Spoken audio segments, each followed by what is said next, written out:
constantly full. You know, every time he coughed, it sounded as though he was drowning. And as a kid, and I'm talking about, I don't know, being under 10, I think he died when I was about 15, going to stay with him, and almost every night of his life, and we're talking now in the 1970s, so 60 years after this war, every night he would wake up screaming from nightmares, screaming with this ghastly, these ghastly lungs full of fluids. So he never, ever, ever, ever, ever wanted to talk about it. Never wanted to.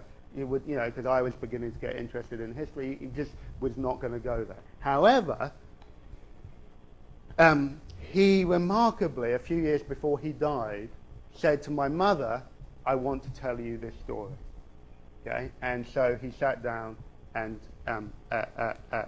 got her to type up this account. And I want to just read out two extracts. I want to read out the extract that is in the Journal of the Parents, and then the actual, his account 60 years later. This is the journal. On August the 16th, we got news, scanty though it was, a field service postcard saying he was well, and 2 days later came a letter saying, just came out of a most wonderful stunt, untouched. Okay? This is his account of that most marvelous stunt that he emerged untouched.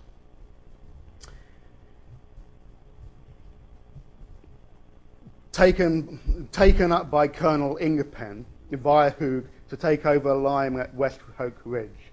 Informed that I was to lead the line of the divisional attack at dawn on the 17th. Terrible approach through mud, tracks lined with dead mules and horses and unburied human dead. Continuous shelling, pouring rain, mud and floods everywhere. Led up Battery A Company, leading back B Company on the left, C on the right, D in reserve behind West Hook Ridge. Shelled all night, but mainly directed at support trenches and communications to rear. Assembly trenches full of dead and in terrible state of confusion with the outgoing battery who had suffered heavy casualties and achieved nothing during their previous attack. Went over at dawn, supported by a 1,000-gun barrage. Subjected to heavy machine gun fire from pillboxes and concrete forts. Within a few minutes, I'd lost all the men in my platoon. And as they fell, they slid into a swamp about 3 foot deep of mud and water. With my only contact, Platoon Sergeant Mills, we drifted to the left to avoid the swamp, and I picked up a few survivors of the company on the left and some men from the next division. Tried to make a defense position in a mass of waterlogged shell holes. Waited to see what would happen on the left and the right. It goes on and it goes on. And it doesn't get any, believe me, it doesn't get any better. It concludes, I led out 108 ORs and ordinary regulars and found that I was the senior sub, I'm not quite sure what that means, with 6 other junior subs, all that was left of the officers. We went in 19 officers and 700 ordinary regulars. We came out 7 officers and 108 ordinary regulars. I mean, ghastly scale and experience for any human being.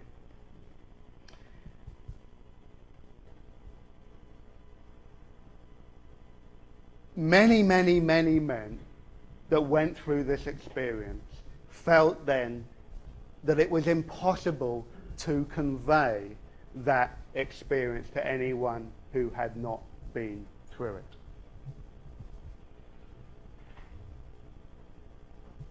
And probably the ultimate sign of this experience was the discovery of shell shock. But there were lots of men who returned basically broken by the war. 2 million returned wounded, 400,000 went on disability pensions by 1918. They had a whole government department set up to try and figure out for the first time what disability pensions people would get, how much money you get if you lose an arm, how much money you get if you lose an ear, how much money you get if you lose a testicle, how much money you get if you lose half your face. Yeah. Remember they measured a guy's leg, and it was like, you know, a certain amount of money for how much his leg was gone, and that it wasn't all the way above the knee, you would get a certain amount of money for the On the other hand, this is the first time that soldiers get any type of pension. So,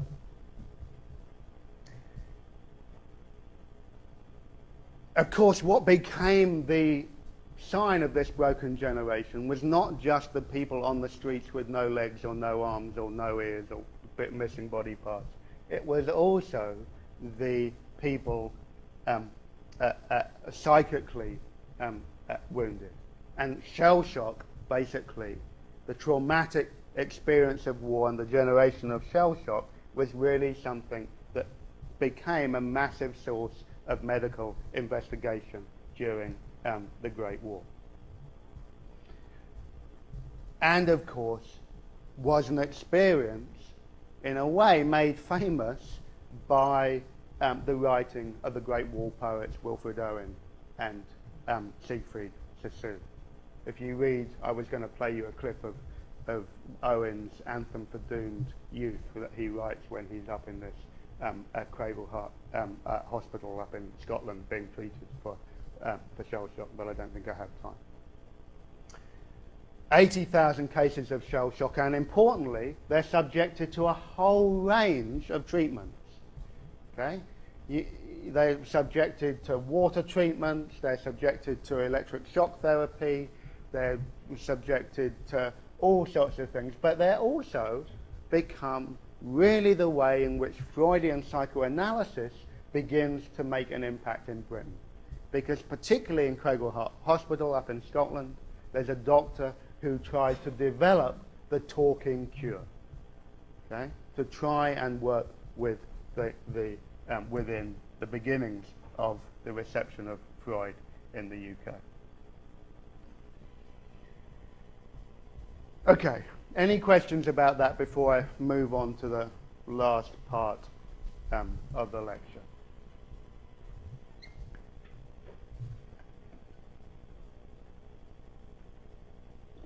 You have to remember that these wounded and damaged people are everywhere visible.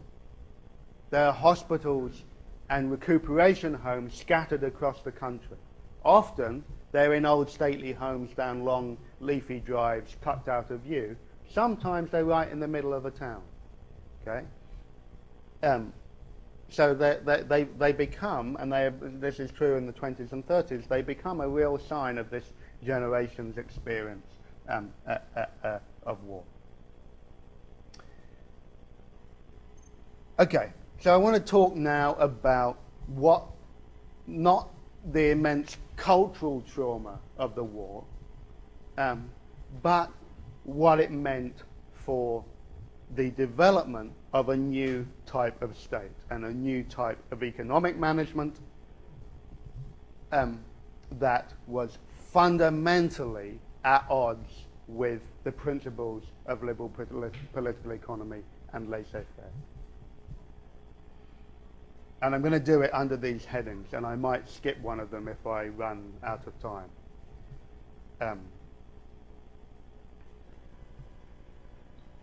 Let's talk first then about the war economy.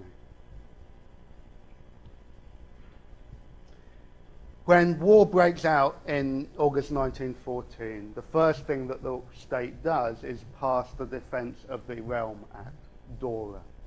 And DORA gives it unprecedented powers to requisition stuff and to take control of railways which were privately owned, armaments factories, some of which were privately owned, and get involved in the purchasing of raw materials and of foodstuffs.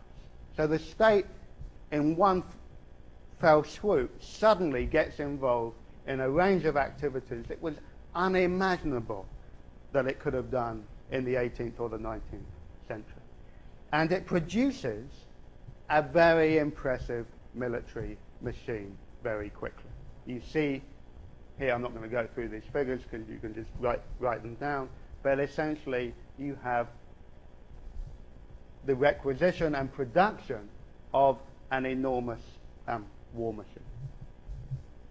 At the heart of that process was a single ministry, the Ministry of Munitions, which was created in May 1915 to oversee the production of munitions, and quickly became the most radical, as in innovative, government department. It was headed by David Lloyd George, and he of the People's Budget. And by 1920, it had a staggering 20,000 employees. Okay, just so you get this into into perspective, even, that was the size of the entire civil service of the 1830s. So you have one government department in 1920, the size of the entire state a century earlier.